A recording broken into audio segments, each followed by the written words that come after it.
Welcome back to the Red Dice Diaries RPG podcast with John and Hannah. It's Thursday and we're cracking open the Postbag once again to see those lovely voicemails that you have sent us.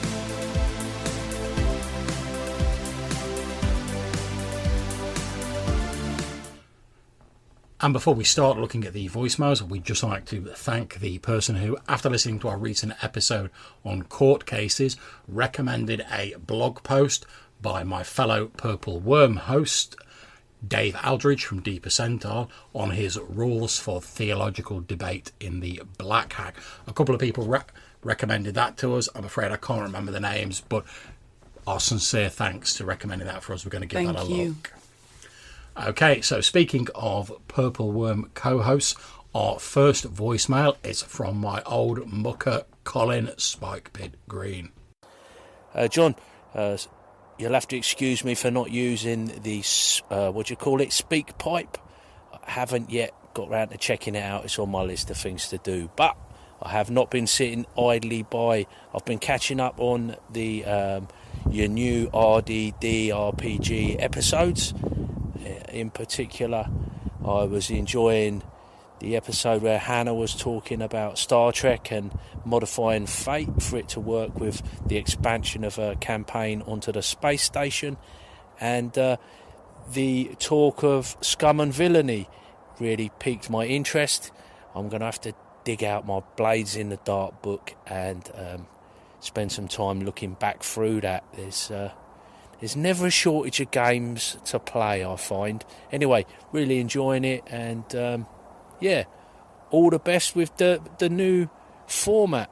Take care, catch you later. Hi Colin, glad you enjoyed the podcast. Really glad you've enjoyed hearing me ramble about Star Trek. Looking forward to seeing what else we can put together and hoping that you'll enjoy that as well. Yeah, and we've both been really enjoying the Scum and Villainy that Johannes is running, haven't we? Oh, yeah. And I know I spoke to Colin a bit about this the other night while we were waiting for other people to turn up to my my Midlands campaign, and we were sort of chatting about, it's got that sort of Star Wars flavour to it, really, hasn't it? Which is pretty cool, and it's got some interesting little mechanics to it. So if you're a fan of like Powered by the Apocalypse and you like a bit of Star Wars, give it a look.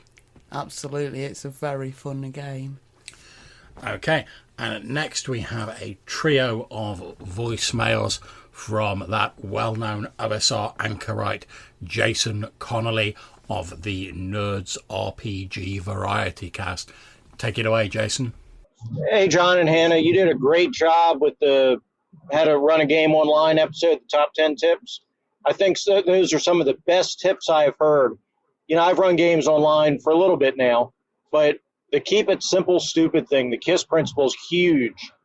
I know people worry about dice rollers and all this junk. You know what? If you can't trust people to roll dice at home, don't play games with them. Or if somebody has to cheat rolling dice, if that's what makes their life better, then why take that away from them? It doesn't hurt anything, ultimately. Just keep it simple. You guys had some wonderful advice. I'm really glad you put that out there, and I'm going to recommend that in my next episode and to other people whenever they ask, because you nailed it, spot on. So just want to let you know that. I'm really enjoying your episodes, and I'll talk to you later. Hi Jason, really glad you enjoyed the 10 tips for RPGs online. We'll be following up with some more 10 tips videos whenever we can think of 10 tips for something. And in fact, by the time this episode comes out, there'll probably be already another cheeky one up there, so I hope you've enjoyed that as well. And your point about, particularly at the moment, trusting people to roll their dice or just not worrying about it, absolutely. Keep it all simple, keep everybody in the game. Yeah, I absolutely agree. I mean, if you can't trust people to roll their dice, one of the most basic things in a game, how are you going to trust them to be doing like the more complicated stuff in your game, what I mean? Thanks very much, and we've got another message from Jason coming up now. Hey, John and Hannah, Jason here. Really enjoyed your episode on The Living Wall. I like your format. I think your show lengths are just about right. You're under that 20-minute mark, staying about 15 minutes, and you're doing a separate interesting thing each show. it's a much better version of a variety cast than my silly show. So I enjoy that. I may retailer what I'm doing more towards what you're doing. I'll copy you. Ha ha ha. Oh wait, that's the mimic. That's a different monster. That's next week. No, seriously, I do enjoy the shorter episodes. I enjoy the more frequent episodes, and I really enjoy you talking back and forth. And, like with Living Wall, talking about pop culture references, talking about historical and, mythological references, how you can use them in your games. I thought that was really well done, and I look forward to future installments of this series as well as other ones that you're going to do. So keep up the great work. Hi again, Jason. Thanks for that. Hopefully you've seen that we've already put out an episode on mimics just for you.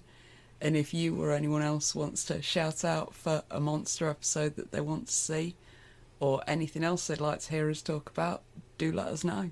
Hey guys, Jason here. Really enjoyed listening to your Session 0 V5.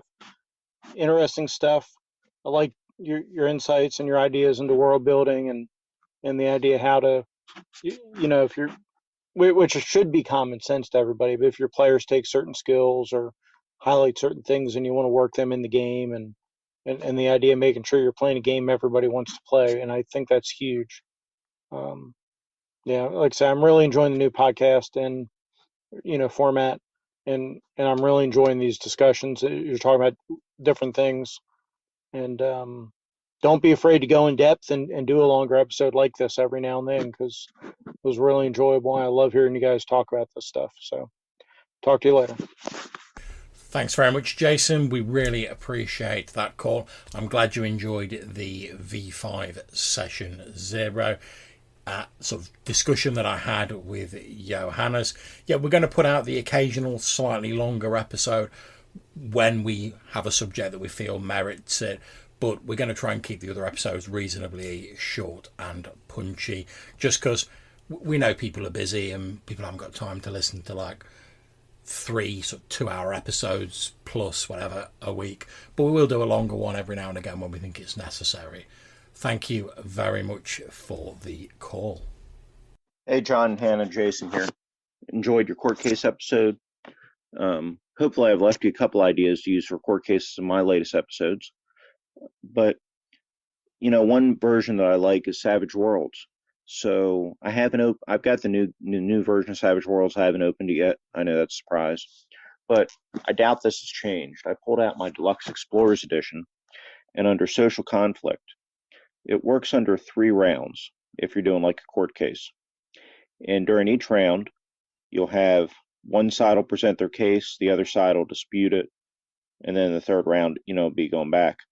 And then you make opposing rolls. If the GM thinks a side makes a particularly good point or strong case, then give them a +2, -2 to their roll. Obviously, adjust this to your system.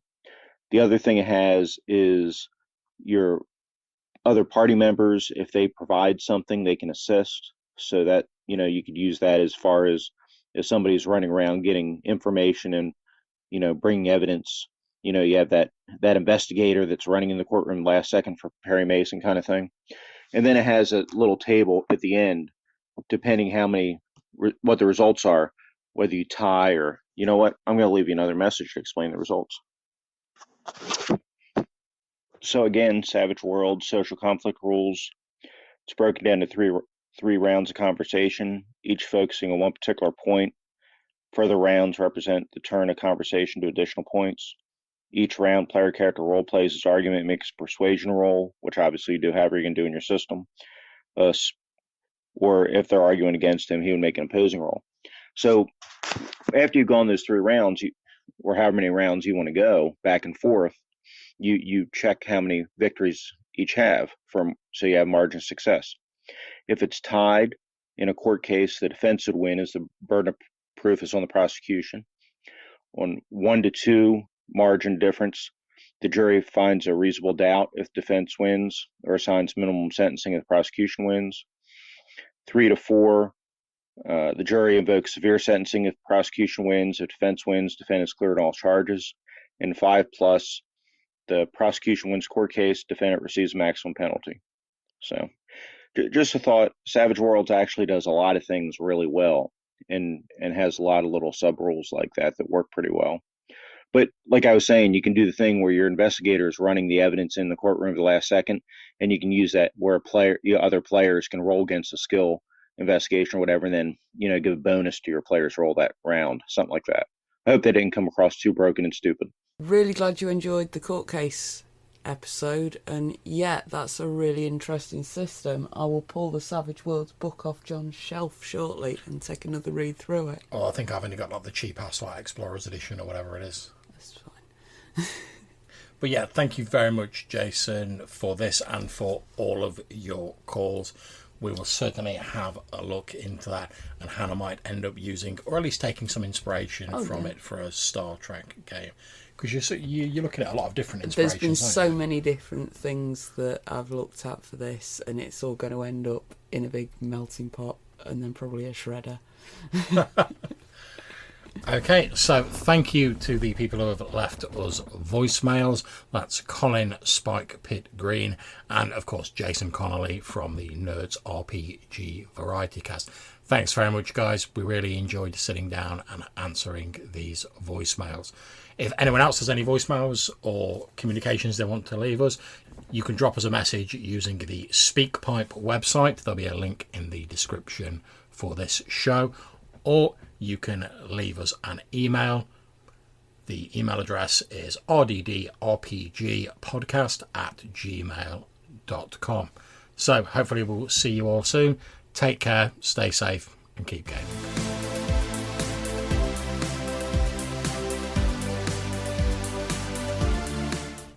Hi Jason, really glad you found the 10 Tips Online RPG.